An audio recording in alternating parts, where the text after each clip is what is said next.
I just realized that I have been going about my life and have not updated you guys on my papa. And so I talk to him almost daily. Right? I haven't been back to see him. I was supposed to see him last month, but I end up taking the time that I was supposed to go see him to go to Texas and spend time with my mom because she wasn't feeling well. So I went to Texas instead. And I had an opportunity to talk to my mom. We aired out some of our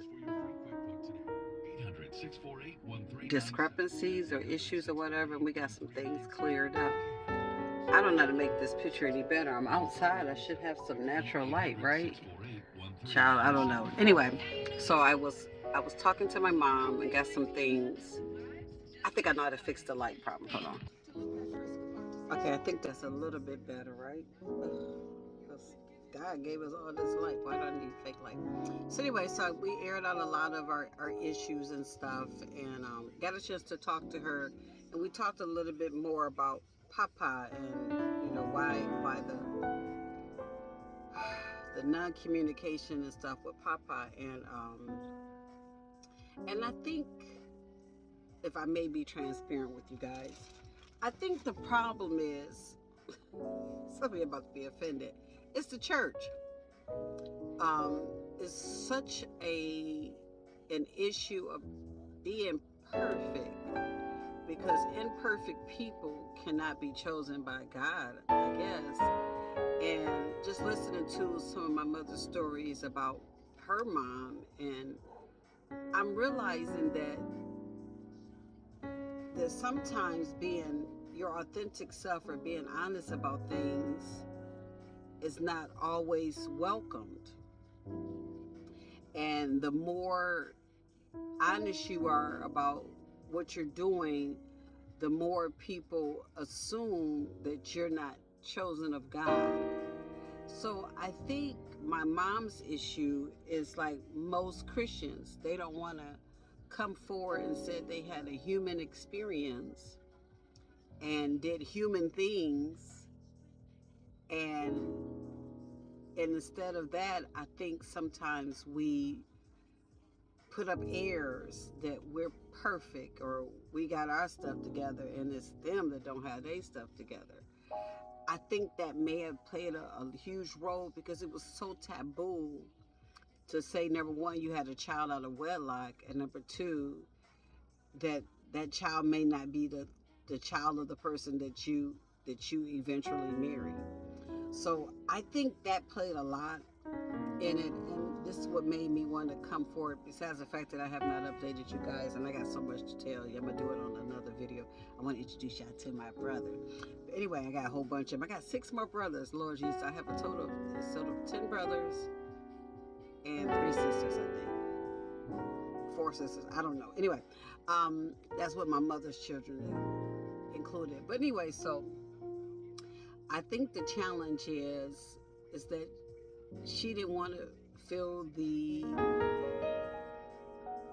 daggers or the what came along, the excommunication that came along with being a part of the church. Because you have to remember, my mother was the minister of music. She always had been a minister of music at her church. My grandmother was a pastor. So there's a lot that comes along with trying to keep up those airs. And I think that played a lot of role. So we had a chance to talk with it. She didn't say it specifically that was the issue, but that's what I got from it. Is that that basically is the main reason why she couldn't come forward to say, what why she didn't say anything. And in her defense, she said she went to my dad and she showed him a picture, and he didn't accept responsibility, and my mother ain't the big and type, so she was like, forget you, somebody else was willing to, and just went on about her life. Like she said, she never had the conversation again about it. So I think that played a huge role in the lack of communication with me later on, and that's basically it. So my takeaway for everybody here that's listening to this is, be you. I'm pretty sure my mother keeping silent about my parentage may have served a purpose at the time, but at the end of the day, people's memories are like that. Another scandal comes and it's like that. Take the judgment. I know I did. I I didn't know what most people knew when I had my son. I had my son out of wedlock, and I didn't know a whole lot about what would happen. I just made a decision. I made the bed and I'm lying in it. And for maybe the first 2 years, I had to hear mouths. I mean, people were literally waiting for me to fail. They literally was waiting for me to fail. And they waited so much for me to fail, I thought I was going to fail. Like, I remember celebrating my 22nd birthday, was shocked that I was still here because the church made me feel like my life was over. Like I was literally going to just wake up one day and be dead because I had a child out of wedlock. But I had made up my mind that I made the bed, I'm lying in it, me and my son gonna thug it out. And I didn't care about what they were saying about me because I grew up in church and I knew that even people that were trying to be perfect, people had something to say. She thinks she ought. It was always something, right? So trying to avoid the judgment of others became a full-time job.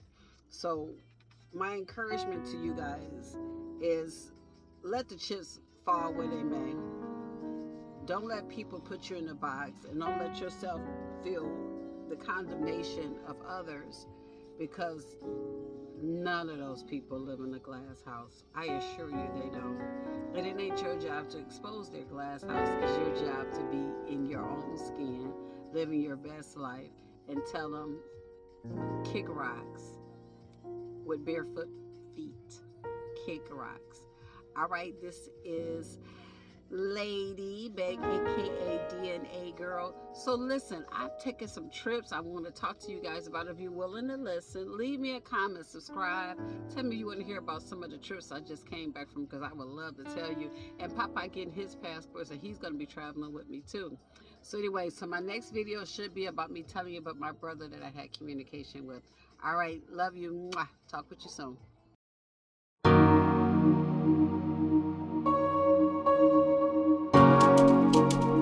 Air talk, keep them crazy.